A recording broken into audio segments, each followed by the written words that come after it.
Buenas tardes, jóvenes del primer año de secundaria del Divino Maestro. Los docentes de Ciencia y Tecnología hemos elaborado el siguiente video denominado Animales vertebrados. Observa la siguiente lámina. ¿Conoces algunos de estos animales? ¿Son vertebrados o invertebrados? ¿Por qué? Puedes indicar, según la figura, un ejemplo de cada grupo de vertebrado. Un pez, un ejemplo de anfibio, otro de reptil, otro ejemplo de ave y un último ejemplo de mamífero. Veamos los grupos de vertebrados. Recordemos que los vertebrados son animales que tienen columna vertebral, vale decir, tienen huesos que forman parte de su endoesqueleto, ¿no? O el esqueleto interno. Dentro de los grupos de vertebrados tenemos los siguientes: los peces, los anfibios, los reptiles, las aves y los mamíferos. Comenzamos con los peces. Las truchas, los tiburones, los atunes son peces. Todos estos animales son acuáticos, ya sea de aguas saladas o de aguas dulces. Los peces son los vertebrados más antiguos que se conocen. Hay fósiles de peces que vivieron hace más de 300 millones de años. Características de los peces. Los peces tienen una forma fusiforme, ¿no? Que significa que son alargados como una hoja, ¿no? Es decir, su cuerpo es ancho en la zona central el cuerpo es ancho, y se estrecha hacia los extremos. Esto le va a permitir al pez poder nadar en el agua. Sus extremidades son aletas, como se observa acá en este dibujo. El número, el tipo y disposición es distinta en cada especie de pez. Aunque la mayoría de los peces tienen aletas dorsales, las que están acá en el lomo o en el dorso, las ventrales acá en el parte ventral, y la aleta caudal que se encuentra en la cola. Su cuerpo está recubierto de escamas protectoras, como se observa en estas dos diapositivas, que se montan unas sobre otras, como las tejas de un tejado, y segregan mucus o moco que envuelve su cuerpo y lo hace resbaladizo. En el caso de los peces cartilaginosos, la piel está cubierta de pequeños dentículos. Acá tenemos escamas de los peces óseos, que son los peces más conocidos, ¿no? Como el caso de un jurel.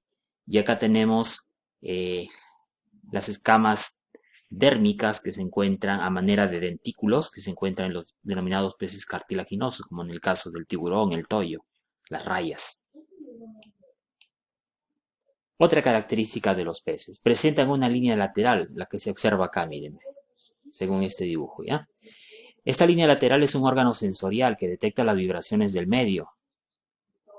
Es un órgano del sentido, en otras palabras. Gracias a estos receptores, los peces reciben las ondas o movimientos del agua generados por otros seres vivos, aún antes de detectarlos con la vista. O sea, gracias a esta línea lateral, en otras palabras, el pez puede detectar movimiento en el agua, antes de que pueda observarlo, ¿no es cierto?, con sus propios ojos, lo que esté sucediendo en ese ambiente. Los peces óseos poseen una vejiga natatoria. Ya es un órgano interno. Un órgano en forma de bolsa que se puede llenar de aire para controlar su desplazamiento vertical. Ya, entonces tiene un órgano interno que se llama la vejiga natatoria, que se llena con aire, y eso le va a permitir al pez, ¿no es cierto?, subir rápidamente la parte superior en el agua, o también, ¿no es cierto?, desplazarse hacia abajo sin necesidad de estar moviendo mucho las aletas. Pero solamente es de los peces óseos.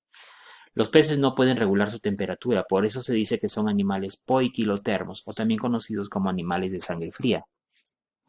Casi todos los peces son carnívoros, ¿no? Se alimentan de pequeños crustáceos, por ejemplo. Los peces son ovíparos, que significa que ponen sus huevos. Tienen fecundación externa, como en ese dibujo, ¿no es cierto? La hembra está poniendo los huevos en el agua y el macho está liberando su semen también en el agua. Por lo tanto, la fecundación no es dentro de la hembra, sino en el medio ambiente. Por eso que se dice que es fecundación externa. Algunos, como en el caso de los tiburones, son ovovivíparos. ¿Qué significa esto? Que tienen una fecundación interna y el huevo lo pone la hembra, se incuba dentro de ella y después de un tiempo el huevo eclosiona dentro de la hembra y nace el pez, ¿no? Como si hubiera nacido ya un pez entero. La respiración en los peces. Los peces respiran mediante branquias. Seguramente has escuchado de las agallas en los peces cuando has tenido la oportunidad de ver uno, ¿no? O para que cocinen en tu casa. Estas agallas, que son las branquias, sirven para captar el oxígeno que está disuelto en el agua, o sea, es un órgano respiratorio en los peces.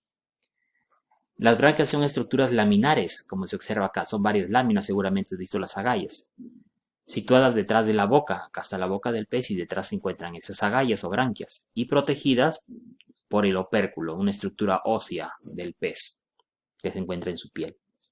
Algunos peces, como en el caso de los condrictios, como los tiburones y las rayas, carecen de opérculo, ¿no? O sea, prácticamente sus branquias están extendidas hacia afuera, sin que nada la cubra. Clasificación de los peces. Entonces tenemos dos tipos de peces, principalmente según cómo es su esqueleto. Tenemos los peces óseos, ¿ya? Que tienen sus huesos que son espinas, ese es su esqueleto. Y tenemos los peces cartilaginosos, que su esqueleto está formado por cartílagos en lugar de huesos. Veamos las características entonces de estos dos grupos de peces, ¿ya? Los peces óseos, su esqueleto está formado por huesos, ¿no? Que son las espinas, y son los más numerosos en variedad y en cantidad de especies. Por ejemplo, ahí tenemos las truchas, el paiche, la cojinova, el salmón, el bacalao, el caballito de mar.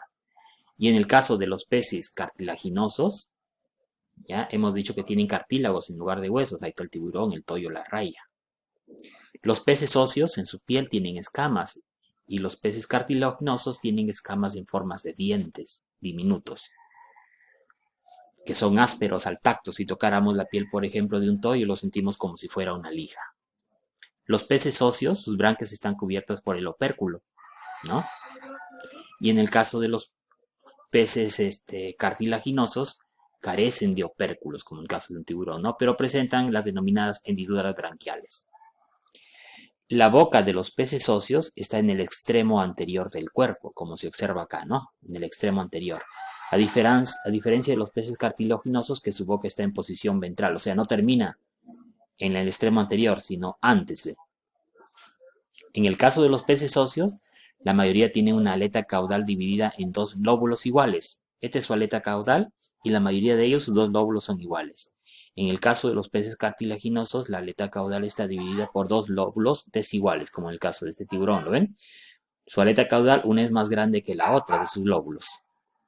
Los peces óseos tienen vejiga natatoria y los peces cartilaginosos carecen de vejiga natatoria, de modo que deben de buscar la superficie del agua o la profundidad solo con el esfuerzo de sus aletas.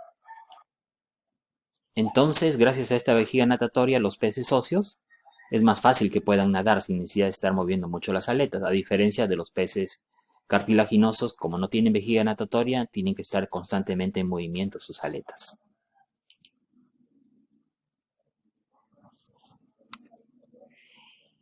Veamos otro grupo de vertebrados denominados los anfibios. El término anfibio significa anfi, ambos, bios, vidas, tienen una doble vida porque viven tanto en el agua como en la tierra.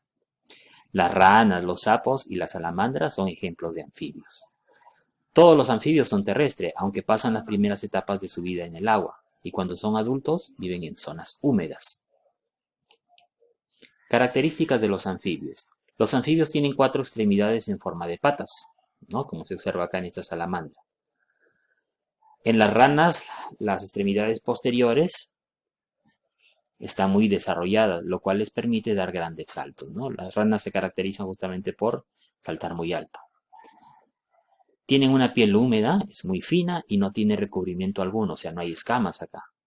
En algunos casos, algunos de estos anfibios tienen unas glándulas que tienen veneno, como en el caso de las ranas. Cuando veamos, por ejemplo, un anfibio que tiene colores muy llamativos, eso está indicando que posiblemente sea un animal venenoso.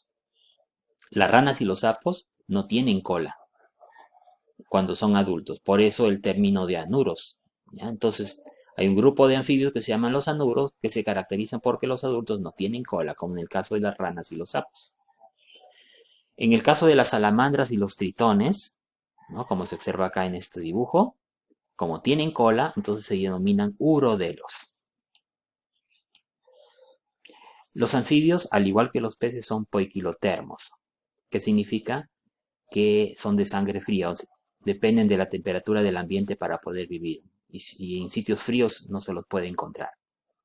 La mayor parte de los anfibios son carnívoros cuando alcanzan el estado adulto. En caso de las larvas, pueden haber larvas que son herbívoras, ¿no? Conforme van creciendo ya van adquiriendo el hábito carnívoro.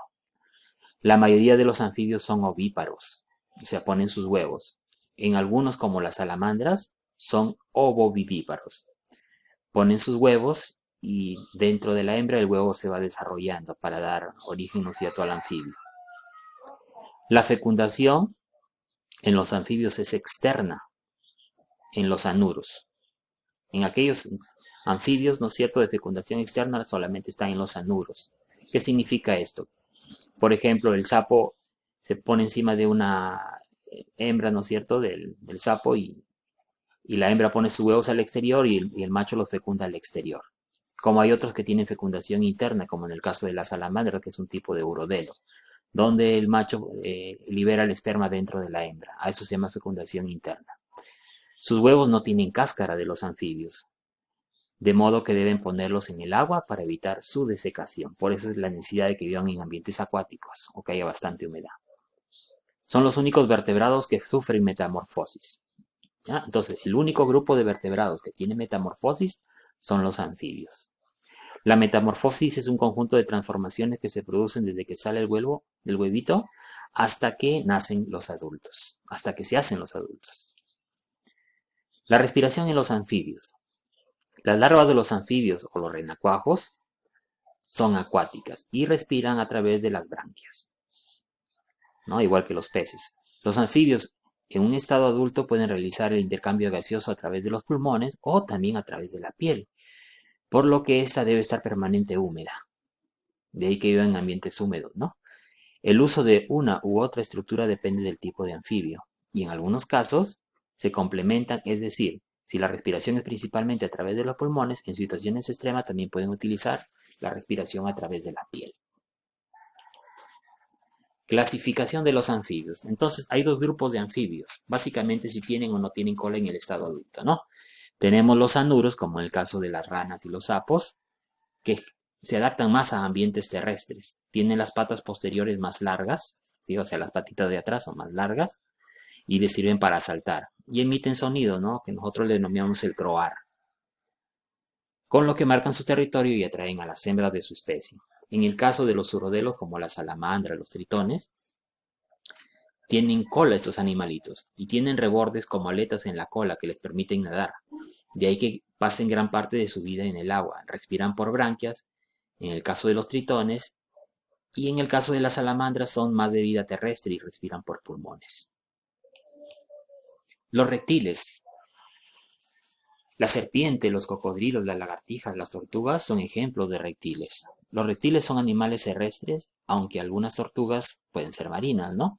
Y los cocodrilos, algunas serpientes pasan gran parte de su tiempo en el agua, como en el caso de las anacondas. Los reptiles deben su nombre justamente al tipo de movimiento que hacen, ¿no es cierto?, cuando se desplazan, de rectación. Pero no son los únicos animales que pueden rectar, también lo pueden hacer las lombrices, ¿no?, que son invertebrados en este caso. Ya, pero los únicos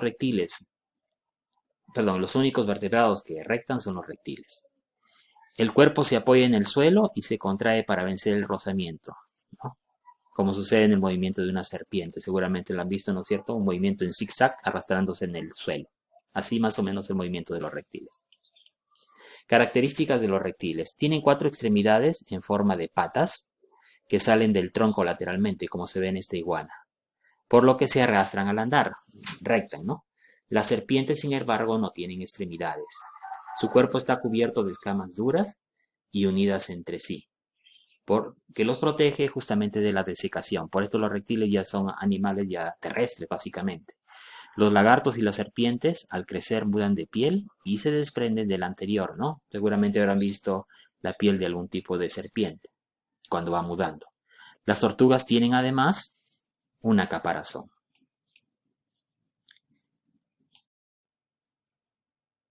Los reptiles son animales que no pueden regular su temperatura corporal, por lo que esta depende del medio, vale decir, donde se encuentra este animal. Este tipo de animales se denominan poiquilotermos, ¿no? O sea, son animales de sangre fría, igual que los peces y los anfibios. Los reptiles respiran mediante pulmones. La mayoría de los reptiles son carnívoros. Poseen dientes con los que capturan a sus presas, aunque en el caso de las tortugas presentan un pico córneo. Muchas serpientes presentan colmillos conectados a glándulas que producen veneno. Los reptiles son ovíparos, ponen huevos y tienen fecundación interna. Los huevos están protegidos por una cubierta dura denominada la cáscara, que evita justamente que estos se deshidraten y no son incubados por la madre, vale decir, se dejan en el medio ambiente. Y dependiendo de la temperatura ambiental, estos van a ser incubados. Algunas serpientes son ovovivíparas, significa que tienen una fecundación interna, el huevo con todo y cáscara se desarrolla en el interior de la madre, del cual eclosiona, saliendo lógicamente los reptiles dentro de la madre como si estuvieran pariendo, pero realmente no son vivíparos, sino ovovivíparas. El huevo se desarrolla en el interior de la hembra, por lo tanto. Clasificación de los reptiles. Tenemos los ofidios, ¿no? Las serpientes, las culebras, no tienen extremidades y su cuerpo es alargado. Algunas tienen dientes agudos con glándulas venenosas, los colmillos que estábamos comentando. Tienen escamas lisas en la piel y sus ojos carecen de párpados. Los saurios, ahí están las lagartijas, los lagartos, los camaleones. Son depredadores de insectos y otros animales pequeños. Tienen una cola larga de la que se pueden desprender al verse amenazados, como en el caso de las lagartijas. Otro grupo son los quelonios, ahí están todas las tortugas. Su cuerpo está protegido por un caparazón óseo. El resto de la piel tiene placas córneas, no tienen dientes y sus mandíbulas funcionan como pico. Los crocodilianos son todos los cocodrilos y caimanes. Viven en los ríos y pantanos tropicales. Son grandes depredadores. A pesar de su vida acuática, respiran por los pulmones, como cualquier reptil. Veamos una lectura referida a la evolución de los reptiles. Los reptiles se encuentran entre los grupos de los animales terrestres más antiguos. Los primeros reptiles, tal como los conocemos actualmente, evolucionaron de los anfibios unos 250 a 300 millones de años atrás, hasta convertirse en las criaturas terrestres más comunes de su tiempo. Los reptiles primitivos tenían probablemente mucho en común físicamente con los que existen en la actualidad, y fueron capaces de colonizar rápidamente casi cualquier ambiente terrestre. Los reptiles de hoy en día son un grupo muy pequeño que evolucionó de aquellas criaturas primitivas, la mayoría de las cuales evolucionaron con rapidez en otras direcciones. Los registros fósiles muestran, por ejemplo, que los dinosaurios y sus parientes eran descendientes de los reptiles primitivos. Con el tiempo, los grupos de reptiles se diversificaron, registrándose la presencia de reptiles parecidos a los mamíferos casi al mismo tiempo que reptiles más primitivos en los archivos fósiles. En 1861, el descubrimiento del famoso fósil Archaeopteryx demostró que los pájaros también descienden de estos primeros reptiles. Acá tenemos un fósil de justamente ese reptil denominado Archaeopteryx y acá una imagen del reptil, ¿no? En el cual se puede observar que tiene la apariencia de un reptil, pero también tiene plumas como un ave, y era un reptil volador. Otro grupo de vertebrados son las aves. Por ejemplo, un canario, un búho, un pájaro y un águila se consideran aves. La mayoría de las aves son vertebrados terrestres. Otros, como en el caso de los pingüinos, pasan gran parte de su tiempo en el agua. Muchas de ellas tienen gran capacidad de volar, aunque algunas, como las avestruces, no vuelan. Características de las aves. El cuerpo está recubierto de plumas. Cada pluma está formada por un eje o raquis, acá se observa en este diagrama, que se une al cuerpo del animal por el cálamo, ¿no? Este es el cálamo, y del que salen las barbas a ambos lados en la pluma. Las aves son animales homeotermos. ¿Qué significa esto? Que controlan la temperatura de su cuerpo, son animales de sangre caliente, y para no perder calor de su cuerpo, las plumas evitan esa pérdida de calor. Poseen un cuerpo adaptado al vuelo. La cabeza está unida al cuerpo por un cuello, que en algunas aves, como en el caso de las cigüeñas, es muy largo. Las extremidades anteriores están transformadas en alas. Las posteriores son patas recubiertas de escamas y con 4 dedos, 3 adelante y 1 atrás. Las aves respiran por pulmones. La boca termina en un pico córneo que no tiene dientes, que está adaptado al tipo de alimentación según el ave. Por ejemplo, hay aves que son carnívoras, otras omnívoras y otras herbívoras. El sistema digestivo tiene una bolsa llamada el buche, que no es otra cosa que un ensachamiento del esófago. Acá tenemos el buche en una gallina. En el buche se almacena y se ablanda lo que comen los animales.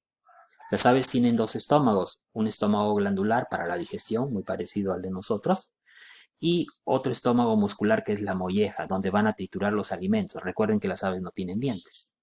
Entonces la molleja tendría esa función, una vez que el alimento ha sido humedecido en el buche, ¿no?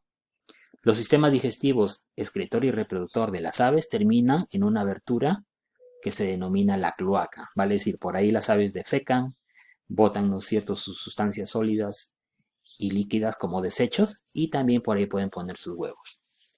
Las aves son ovíparas, ponen huevos, se reproducen mediante huevos, que tienen que ser incubados hasta que nace el polluelo. O sea, la madre o el padre tienen que ayudar en la incubación de los huevos. La fecundación en las aves es interna. El vuelo de las aves. Las aves tienen un cuerpo diseñado para volar. Sus extremidades anteriores son alas, y para reducir la resistencia del aire, su cuerpo es liviano. Tienen forma aerodinámica, adaptada al vuelo. En efecto, el esqueleto de las aves es muy liviano, es decir, pesa poco y su cabeza es pequeña y sus huesos son huecos y están rellenos solo de aire. Eso les permite ser más ligeros. En el centro del tórax se encuentra el esternón. Este hueso es el esternón, con una cresta prominente llamada la quilla, ¿no ven? Bien grande, ¿no? Este sería toda la quilla del esternón, que funciona como un verdadero escudo, en el que se insertan los poderosos músculos pectorales, la pechuga del ave, para mover las alas. Los pulmones de las aves se comunican con sacos aéreos. Acá tenemos los pulmones de un búho y en los costados hay sacos aéreos, miren, que están repletos de aire.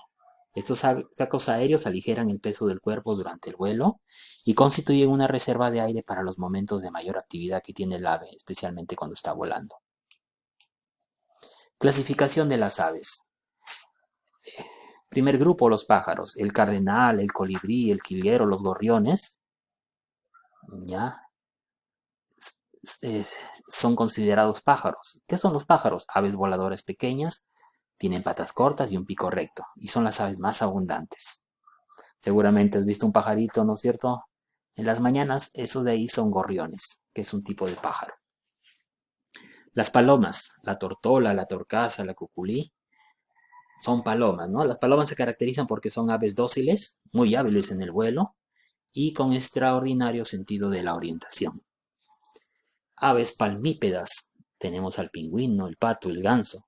Estas aves, sus patas están adaptadas para el nado y tienen fuertes membranas interdigitales, ¿no? Imagínense las patas de un pato. Las gallináceas, la gallina, el pavo, las perdices, son aves pesadas, casi no vuelan, sus patas son fuertes para escarbar la tierra y poder caminar. Aves trepadoras, tenemos al loro, al guacamayo, los carpinteros. Aves cuyas patas tienen 2 dedos hacia adelante y 2 hacia atrás, formando una especie de pinza que sirve para trepar los árboles. Aves rapaces, tenemos el águila, el halcón, el cóndor, los gallinazos. Son aves depredadoras, algunas de ellas son carroñeras, de grandes alas, de pico curvado y robusto, o sea, fuerte. Y también tienen fuertes garras. Aves zancudas. Tenemos al flamenco, la grulla, las garzas, las pariguanas. Son aves de patas largas y finas que viven en zonas acuáticas. Su pico está adaptado para poder filtrar el barro, el agua, ¿no?, donde se puede encontrar su alimento. Algunas de ellas su pico es recto que les permiten cazar peces también. Aves corredoras, tenemos el avestruz, el suri. Estas aves no pueden volar. Sus alas son muy cortas, sus patas son largas y fuertes, justamente adaptadas para correr. Los mamíferos, los elefantes, los ratones, los perros son mamíferos. Ya el término mamífero significa que tienen glándulas mamarias y producen leche las hembras.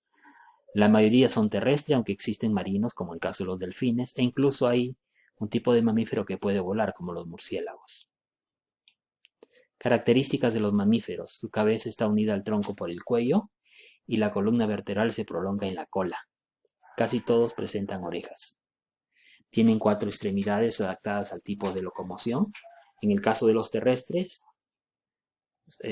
tienen las patas para poder desplazarse en terrenos. En los acuáticos tienen aletas y en los casos de los murciélagos las extremidades anteriores son alas. Su cuerpo está cubierto de pelos que les sirven como aislantes térmicos, ¿no? Para protegerse del frío, por ejemplo, y poder mantener la temperatura de su cuerpo caliente. En la boca tienen labios y dientes. La forma de los dientes depende del tipo de alimentación. Tienen numerosas glándulas, como las glándulas sudoríparas que producen sudor, o las glándulas sebáceas que producen grasa. Pero también la característica principal son las glándulas mamarias que producen la leche, de ahí el término de mamífero. Los mamíferos son capaces de mantener la temperatura de su cuerpo constante e independiente del medio que les rodea, es decir, son homeotermos, ¿no? Son animales de sangre caliente y mantienen la temperatura corporal. En el caso de los ratones y del ser humano, esa temperatura es de unos 36 a 37 grados Celsius. Los mamíferos respiran a través de los pulmones, por lo que los marinos tienen que subir a la superficie para respirar, ¿no? Como en el caso de las ballenas que están en el mar, tienen que subir a la superficie a captar el aire a través de sus pulmones. Su alimentación es muy variada. Hay mamíferos carnívoros, insectívoros, herbívoros, granívoros, etc. La fecundación en los mamíferos es interna y son vivíparos. Vivíparos, ¿qué significa? Que sus crías van a nacer vivas, ¿no? Es decir, el embrión se desarrolla en el útero de la madre y se alimenta a través de la placenta y del cordón umbilical. Y así el embrión está protegido y recibe el alimento y oxígeno hasta el momento del nacimiento. Tras el parto, las crías se alimentan de la leche de la madre. Clases de mamíferos. Los monotremas, tenemos al ornitorrinco, los equinas. Estos mamíferos son ovíparos, ponen huevos. En ese sentido se parecen, ¿no es cierto?, a las aves. Tienen pico y no tienen dientes. Los marsupiales, tenemos ahí los canguros. Se desarrollan en una bolsa marsupial, vale decir, el embrión se desarrolla dentro de la madre, se va desarrollando el feto, pero su desarrollo ocurre después del nacimiento, su desarrollo final en el sentido de que tiene que seguir madurando, ¿no es cierto?, en el marsupio, que es una bolsa que tiene la madre. De ahí el término de marsupial. Los placentarios, ¿no?, el gato, el perro, el mismo ser humano, se desarrollan en el vientre materno, hasta que nacen y la madre les puede dar de lactar. Los mamíferos placentarios son el grupo más numeroso de mamíferos. En él se pueden identificar las siguientes clases. Por ejemplo, tenemos los primates.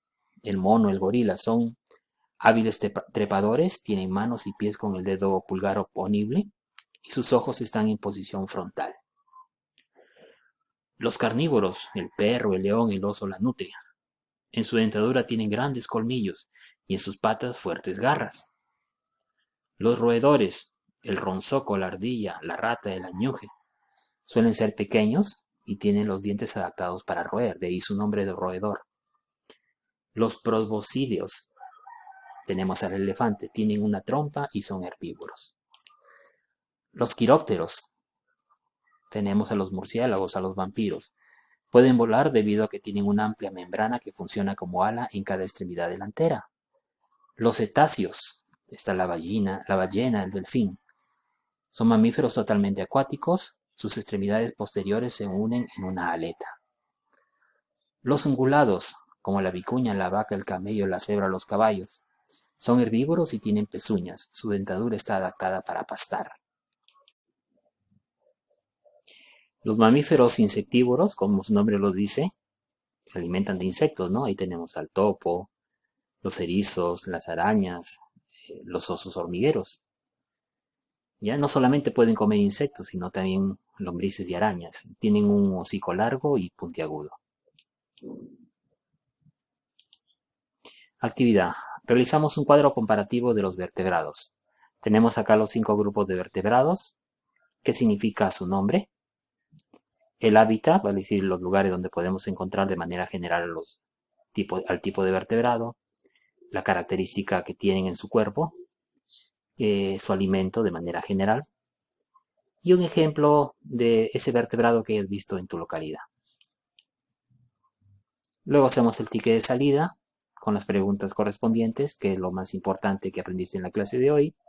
¿Entendiste la clase de hoy? ¿Cómo lo sabes? ¿Y qué preguntas tienes sobre la clase de hoy? Eso es todo. Hasta otra oportunidad.